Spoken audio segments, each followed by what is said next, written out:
Early in the decade of the 1930s, Herbert Hoover, our president, had begun a program to try and stem the awful tide of the Depression. And he started by way of trying to encourage voluntary cooperation, which meant that he wanted to encourage business leaders not to cut production or jobs, and he encouraged labor leaders to not demand higher wages or better working hours, so as a way to maybe at least keep some things intact while there was a tumultuous economic environment at play. So the sort of voluntary cooperation was supposed to keep the machines running, keep people in their jobs. As bad as things may be, at least you're going to have something.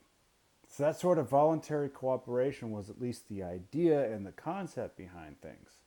The reality was the economy got so bad that eh, people had to cut production. People had to cut jobs. That's kind of the reality of the situation. Voluntary cooperation worked for a little bit and then eventually fell by the wayside, which potentially made things even worse. Okay, so Herbert Hoover was unsuccessful in really establishing that voluntary cooperation.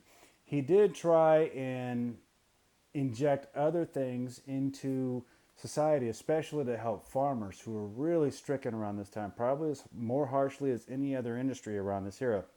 He established the Agricultural Marketing Act, and that was a government program aimed to help farmers maintain prices for their product, therefore help to maintain their struggling incomes. Okay, so you had the Agricultural Marketing Act. You also had the Holly Smoot tariff that was placed on um, 75 different American farm products, so as a way to encourage American production and a way to encourage revenue and keep farmers at bay.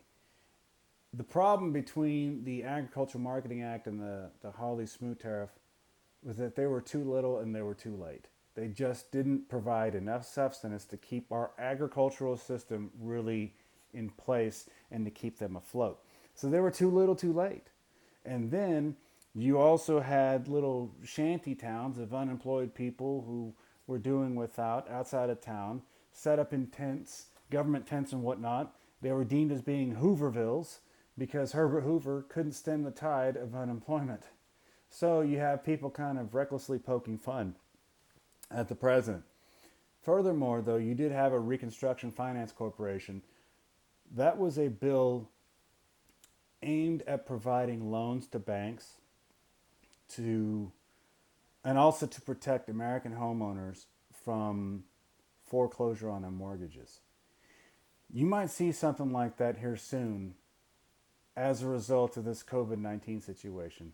American banks are taking a pretty big hit, and uh, the federal government does not want American citizens foreclosed on as a result of a pandemic that keeps them from maintaining sustenance. So, from that standpoint, the Reconstruction Finance Corporation is a good idea. You might see something like that today. It's just interesting that there has been precedent set in the early onset of the Great Depression along those lines.